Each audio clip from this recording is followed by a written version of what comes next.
Another crap YouTube video brought to you by me.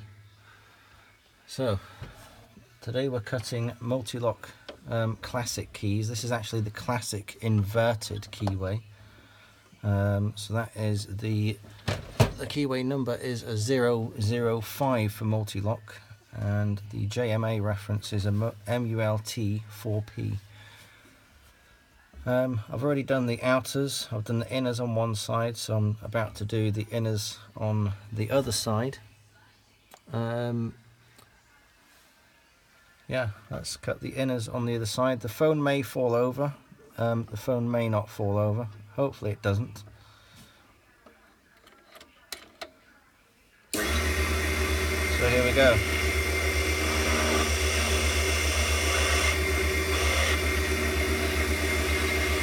First,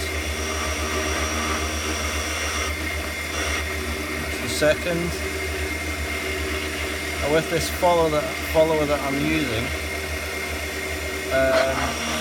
if you have a very shallow cut like a number 1 cut, it doesn't always sit on the groove very straight. So if you've got an outer, the shallowest outer cut, can't remember what the shallowest outer cut is on these, but if you have the shallowest outer cut, how's that looking? Let's look good. Let's try it on the lock. Works on one side, works on the other side. So can we get that in? Yep, of course we can. So your multi-lock inverted classic keyway. So that's your inverted classic keyway. If I just go to my box of key blanks and get out a non-inverted multi-lock. Right, there we go. So the non-inverted multi-lock has a slightly different head on it. So that is your, there we go, that is your 006 keyway, is that right? 006 keyway, let's have a look on the inverted. Yeah, that is your multi-lock 006 keyway. There's your original key. There's your copied key. You notice there is a marking on the original key for key control. The key control on this number 10 padlock. So there's the actual padlock itself. So cut on the DEFU machine. So the DEFU machine, as you can see by the amount of mess that's around it, it's done quite a few. Mainly it's done a lot of garrison keys. The local locksmith to me, who used to do all the garrison keys for Corby, has recently retired, so I'm kind of been left to pick up all the pieces.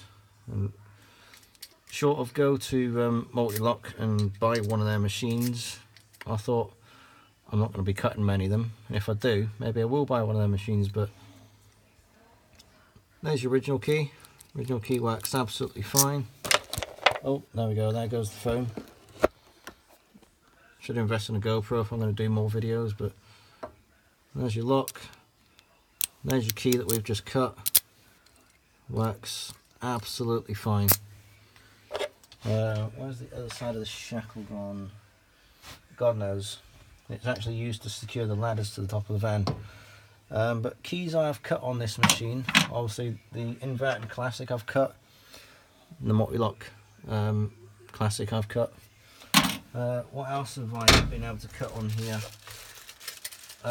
You've got the multi-lock integrators. So the integrators have got a very similar keyway to the inverted classic. So there they are there, except you've got like this. Is that the right one? Nope, ignore me, that's not the right one, that's the one that I've just cut. The JMA code for the multi-lock classic is an mul-t-4p. The one I'm looking for is a T5. Oh, there it is there. So mul-t5. Sorry, that is the same. Is it the same keyway? Yes, it's the same keyway as your standard classic, except it's a little bit wider and you got this other groove on the side here. I don't know what the other groove is actually for. It's just part of the integrated keyway. I can cut these on here, not a problem. What else can we cut on here? Oh, if we look on my van keys actually, we can also cut the garrison keys. This is actually a double-sided key, so one side does whatever H is, and no, it's not my house, and the other side does whatever U is. Take a while to find out what U is, because it's not my unit either. Anyway, that's the DEFU machine. You've got a couple of locks on it. You've got this lock here, which I will demonstrate. If I pull the head down, this lock on the side basically locks the it's like a height depth. You've got forward and backward movement, so forward and backward movement. This little dial here, this locks your side to side. So when that is unlocked, you can go side to side. So you've got full 360-degree movement on there. You've got a little light in the back. A little light in the back, which can be switched separate from the actual machine. Little drawer here for storing. You can either store swarf like I've got in there at the minute, or you can put your most frequently used cutters in there. So see what I've got in here at the minute. So I've got this little fella in there, and I've got that one there, which by the way does garrisons really, really nicely. This cutter came with the machine. Let's see if we can focus on that. So this cutter came with the machine, and it has done approximately, I don't know, about 30 odd garrison keys. Showing a little bit of wear on the tip there, but other than that, no, it's absolutely fine. Anyone who's going to buy one of these and wants to put it in their van, I will pre-warn you, there is no way of bolting it down. So what I've had to do, pull that out the way, I should probably give this a clean up actually. What I've had to do is I've had to drill a 6mm hole through the base there, and another 6mm hole through the base at the back there. That basically that allows it to be bolted down. Now if we take out the drawer, if we can get the drawer all the way out without breaking anything. Yep, there we go. So you may be able to see in there. So you can see I've just basically got two brackets that are strapped down. But they're like 2L brackets. You get them out of Screwfix, and that basically just screws down onto the worktop. What else have we got in here? We've got the main inverter, which I believe I've mentioned on a previous video. I've not actually done any videos on the locksmithing gear. Let's lock that back up. Lock that back up. Turn that off. We'll leave that on for now. Oh, whoops, that's that broken. The other machine I've got here, which also needs one heck of a clean. I'm getting attacked by the midges. Go away. The Model 7A from SKS. I believe it's called the SKS Tempest. I've had this for a number of years now. I actually bought it second hand off of a guy when I first started up. It's been absolutely fine. You've got the little key checker there. I never ever use that though. That's used for, say, putting onto the shoulder. If you can't get a key to line up with your little doofus here, so put your key in. That's your key stop. Obviously, chuck it back when you start cutting. Make sure this key check is put all the way down as well. As you can see by the marks on there, the person that's had it before me has caught it. This can do both types of keys, although it says that gear sort is pin tumbler. You can take that out, and if we go into my key selection, I don't know if you're going to be able to see in there, but in there somewhere, oh there it is there, just there, that is the follower for doing mortise keys. I should also mention, with the DEFU machine, you also get a spare vice as well. Just a word of advice: when you do set these up, the easiest way to set the depth, you'll notice if I just unlock it, take it out. This is what I call transport mode. Lock it up there, lock it up there. So if we get it to there, can we turn it back on? Let's turn it back on. Let's turn the light back on so we can see roughly what we're doing.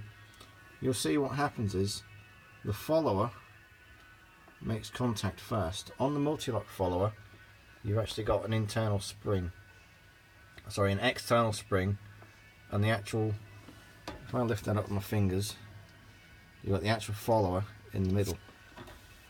So when that comes down, that finds the outer groove on the key, and as we go down, we hit the center pin hits what would be the key that's in there, and then you've got a little bit more travel before the cutter actually hits anything.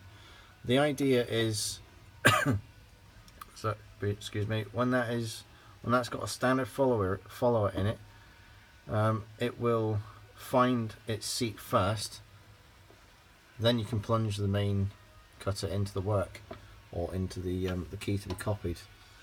One thing I don't like about it, and I've only recently noticed it, is the wiring in the back. I've not had a problem with it yet, but maybe one day I will. You can see, just about seeing the back there, you've got a couple of exposed contacts on the main switch. Obviously you don't want to be putting your hand up there. In the top, that's what it looks like in the top. Let's turn that off because we're getting a bit washed out. In the top, you got your main pulley belt. You do get a, I believe you do get a spare pulley belt with it. What else have we got in there? Can't really see up there because I'm in the top of the van. But you got, oh pardon me, top switch is your light switch, bottom switch is your motor switch. So top is light and the bottom is the motor. That's pretty much it. That's pretty much it on the DEFU machine. I will mention that the SKS Tempest does have a sewing machine motor in it, and it reflects on it when you turn it on. It does reflect on it when you turn it on. It does the job. Yeah, enough said really. And over there we've got our bench grinder that we use for, come on, focus you fucker. The bench grinder that we use for cleaning up keys. The other one there we don't use. The reason why that is like that is because this set of drawers fell over the other day, and I've not actually had a chance to put that right. I've not needed to use it, to be honest, because I've had some brand new cutters. About it really. Went into Screwfix the other day, bought one of these Stanley Fatmax cases, 15 quid, keeps everything sorted. Let's pull it away from the bulkhead a bit. There. Car keys, including transponders. Motorcycle keys, including transponders.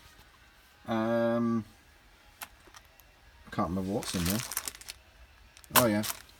That's all your generic padlock keys. That's all your cam lock keys. 5 pinners, 5 pinners, 6 pinners. Mortise 3 lever, Mortise 5 lever. And what I've got on here is I've got a list of all the key references that I carry, all the most common ones. And next to it we've got the prices there, the prices that the manufacturer charges us. And yeah, so the most expensive ones we've got on there is obviously the transponder blanks. So most of your opal blanks, most of your opal blanks Volkswagen blanks, £2.70 each. I'll end it there.